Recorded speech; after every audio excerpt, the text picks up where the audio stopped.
শেখ হাসিনা কি ফ্যাসিস্ট? আর ফ্যাসিবাদ বলতেই বা কি বুঝায়? হাসিনা কি হিটলার বা মুসোলিনির সাথে তুল্য?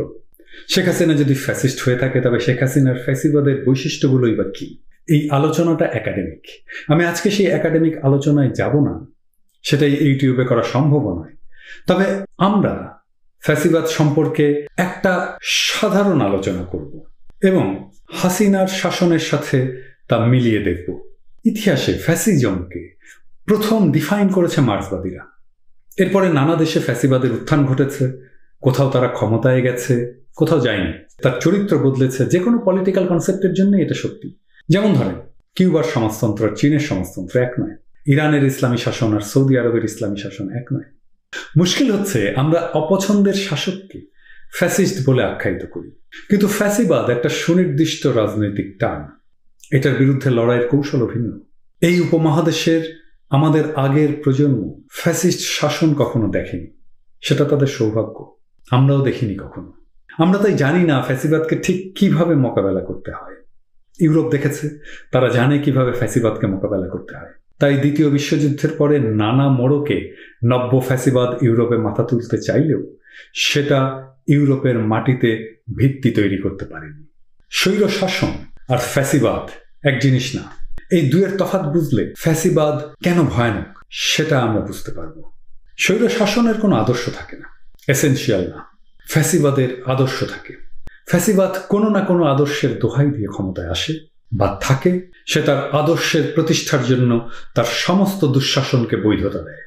মার্কসিস্টদের মতে ফ্যাসিবাদের উত্থান হয় বিকশিত পুঁজিবাদের সংকটের সময়। এই কারণেই এরশাদ ছিল স্বৈরাচার, শেখ মুজিবও ছিল স্বৈরাচারী শাসক। কারণ পুঁজিবাদ যেহেতু বিকশিত হয়নি শেখ মুজিবের সময়, তাই শেখ মুজিবের শাসনকে ক্লাসিক অর্থে ফ্যাসিবাদ বলা মুশকিল। অথচ বাংলাদেশের বামদেরকে জিয়ার আমলকে ফ্যাসিবাদ বলতে দেখেছি। জিয়ার আমলে পুঁজিবাদী বিকাশ শুরু হয়েছিল। পুঁজিবাদের সংকটে পড়ার কোনো অবস্থায় জিয়ার আমলে ছিল না। তাই সে কালকে ফ্যাসিবাদ বলা যাবে কিনা তা আপনারাই ভেবে দেখুন। আপনারা তো বাম, আপনাদের ডেফিনেশনেই আপনারা দেখুন জিয়ার আমলে পুঁজিবাদের সংকট কোথায় ছিল, তাহলে ফ্যাসিবাদটা জন্মাবে কিভাবে?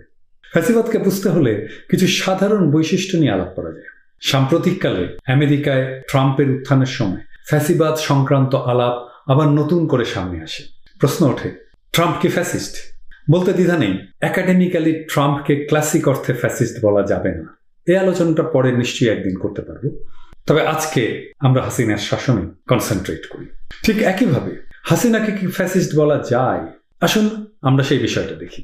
আপনি যদি পৃথিবীর নাম করা ফ্যাসিস্ট শাসকের সাথে হাসিনার আমলের বয়ানগুলোকে মিলিয়ে দেখেন, তাহলে হাসিনার শাসন ফ্যাসিস্ট কিনা সেটা বুঝতে সাহায্য করতে পারে। ফ্যাসিবাদের তিনটা মৌলিক চরিত্র: উগ্র জাতীয়তাবাদ, শক্তিশালী নেতা, আর একটা শত্রু। ঠিক যেমন বাঙালি জাতীয়তাবাদ, বিকল্প নাই এমন হাসিনা, আর স্বাধীনতা বিরোধী শক্তি বা পাকিস্তানপন্থীরা। ইটালিয়ান দার্শনিক উম্বার্তো ইকো ফ্যাসিজমের 14টা লক্ষণ শনাক্ত করেছিলেন। তবে আমরা সেই ক্লাসিক্যাল আলাপে না গিয়ে মোটা দাগে দেখব ফ্যাসিবাদের কি কি বৈশিষ্ট্য থাকে, যা সমস্ত ফ্যাসিস্ট শাসনেই ছিল।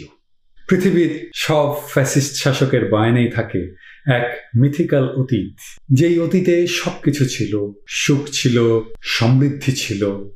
শেখ হাসিনারই শুধু নয়, আওয়ামী লীগেরই এক মিথিক্যাল অতীতের বয়ান আছে। সেই বয়ানটা হচ্ছে সোনার বাংলা। এই সোনার বাংলার বয়ান দীর্ঘদিন ধরে তৈরি করা হয়েছে।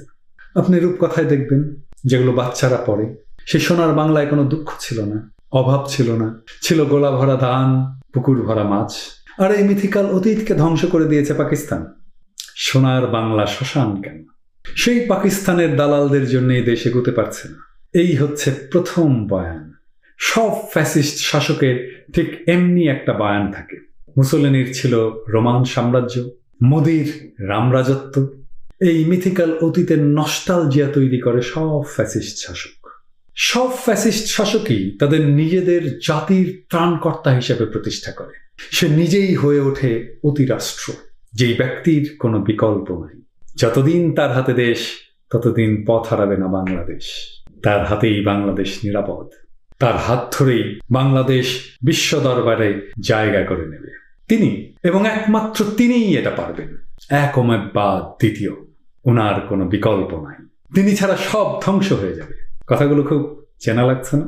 ফ্যাসিস্টরা তাদের সহিংস কর্মসূচি গোপন করে না। মুসোলিনিকে জিজ্ঞেস করা হয়েছিল, আপনার রাজনৈতিক প্রোগ্রাম কি? সে অবলীলায় উত্তর দিয়েছিল, ডেমোক্রেটদের হাড্ডি গুঁড়া করে দেওয়া। এইবার দেখেন তো শেখ হাসিনার এই কথাগুলো মেলে কিনা।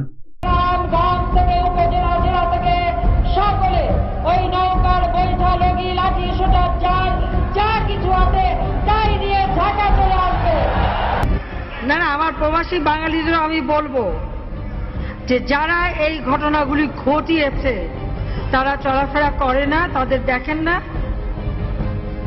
যে হাত দিয়ে জাতির পিতার ওই ছবি নিয়ে তারা ভেঙেছে, তাদের যা উপযুক্ত করা উচিত সেটা করতে হবে। আপনাদের কাছে আমার অনুরোধ থাকবে, কেউ যদি ওইভাবে গাড়িতে আগুন আর মানুষের জীবনে আগুন দিয়ে পোড়াতে চেষ্টা করে, ওই হাত ওই আগুনে পুড়িয়ে দেবেন, উপযুক্ত শিক্ষা দিয়ে দেবেন। এরপরে ফ্যাসিস্ট শাসকেরা জাতিকে বিভক্ত করে। ইন্ডিয়াতে হিন্দু মুসলমান, জার্মানিতে হয়েছিল আর্য আর ইহুদি। বাংলাদেশের স্বাধীনতার পক্ষ বিপক্ষ, স্বাধীনতার বিপক্ষের শক্তি দেশের উন্নতি চায় না, তারা জঙ্গি, তারা দেশ বিরোধী, তাদের রাজনীতি করার অধিকার নেই, তারা পাকিস্তানে চলে যায়। আপনি যখন বিভক্ত করে দেবেন জাতিকে, তখন জাতিকে নিয়ন্ত্রণ করা সহজ। এরপরে শুরু হয় প্রোপাগান্ডা। সত্যের বিরুদ্ধে শুরু হয় ফ্যাসিস্টদের প্রচার। শেখ হাসিনার প্রোপাগান্ডার কথা মনে আছে? হাঙ্গেরির মতো রাষ্ট্র, পৃথিবীর প্রথম বিশ্বের একটি রাষ্ট্র এই ভ্যাকসিন পায়নি। ইউরোপিয়ান ইউনিয়নের সদস্যভুক্ত উন্নত রাষ্ট্র হাঙ্গেরি আমাদের কাছে অ্যাপিল করেছে 5,000 ভ্যাকসিনের। মাননীয় প্রধানমন্ত্রী জননেত্রী শেখ হাসিনা সদয় সম্মতি দিয়েছেন। আমাদের এই স্টক থেকেই 5,000 ভ্যাকসিন আমরা আমাদের হাঙ্গেরির ভাই বন্ধুদের জন্য পাঠিয়ে দেবো মাননীয় স্পিকার। সেই দিন কোনো গোলাগুলি বা সেরকম কোনো ঘটনাই ঘটেনি। আপনি দেখেছেন যে গায়ের লাল রং লাগিয়ে পড়ে আছে, যখন পুলিশ যে ডাক দিচ্ছে উঠে দৌড় মারছে।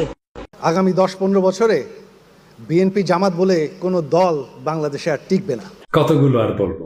শেখ হাসিনা দ্বিতীয় সৎ প্রধানমন্ত্রী, আর নোবেল প্রাইজের জন্য শর্টলিস্টেড হয়েছে। বাংলাদেশের উন্নয়নের জন্য নাকি পৃথিবীতে জয় জয়াকার। বিভিন্ন দেশের মন্ত্রীরা নাকি বাংলাদেশের মন্ত্রীর সাথে অ্যাপয়েন্টমেন্টের জন্য লাইন দিয়ে থাকে। এসব তো শুনেছেন। আর এর বাইরেও আছে, বিএনপি জামাতের বিরুদ্ধে নাকি মিথ্যা মামলা দেওয়া হয়নি, অথচ মৃত মানুষের নামে, জেলে থাকা মানুষের নামে, এমনকি বজ্রপাতের পরে বিএনপি নেতাদের নামে বোমাবাজির মামলা দেয়া হয়েছে।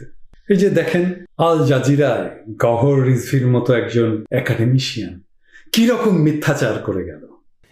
These were people who committed arson and killing in the months of January to March 2015. After that, they went underground. They hid. At the time of the election, they resurfaced. There were allegations, criminal charges against them. And so when they resurfaced, they were arrested. Well, I just want to deal with some of the people you put criminal charges against in the opposition. You said that a man called Mintu Kumar Das, a Dhaka BNP leader, was charged with blocking a road in September 2018. The problem is he died in 2007. ফ্যাসিস্টরা সত্যকে আক্রমণ করে, কারণ সত্যই হচ্ছে গণতন্ত্রের চালিকা শক্তি। এই মিথ্যার আবহই তৈরি করে ফ্যাসিস্ট প্রোপাগান্ডা আর কনস্পিরেসি থিওরির উত্থান। তারা প্রচার করে পাকিস্তান বাংলাদেশকে অস্থিতিশীল করতে ষড়যন্ত্র করছে। যখন সমাজ আর রাষ্ট্রে এই মিথ্যার বেসাতি বিপুল বিক্রমের জায়গা করে নিতে থাকে, তখন মানুষ আর সত্যকেও বিশ্বাস করতে চায় না। ফ্যাসিস্টরা এটাই চায়। ফ্যাসিস্টরা ভিন্ন মতকে ক্রিমিনালাইজ করে। যেই তার বিরোধিতা করে তাকেই সে ক্রিমিনাল হিসেবে আইডেন্টিফাই করে। রাজনীতি করাটাই অপরাধ হয়ে যায়। ভিন্ন মতকে দেশদ্রোহিতার তকমা দেয়। দলকে সরকার, সরকারকে রাষ্ট্রের সমর্থক বানিয়ে ফেলে। সরকারের সমালোচনাকেই রাষ্ট্রদ্রোহিতা আখ্যা দেয়। আপনারাই বলুন, শেখ হাসিনার সরকার কি ফ্যাসিস্ট? মানুষের মুক্তির লড়াই কখনো শেষ হয় না, কিন্তু মুক্তির লড়াই কখনো পরাজিতও হয় না। আমরা আজও পারিনি ফ্যাসিবাদকে পরাস্ত করতে, কিন্তু একদিন না হয় একদিন আমরা, না হয় আমাদের সন্তানেরা এই অমানেশা কাটিয়ে নতুন সূর্যের উদয় ঘটাবে সারা জাতি যার প্রতীক্ষায় আছে।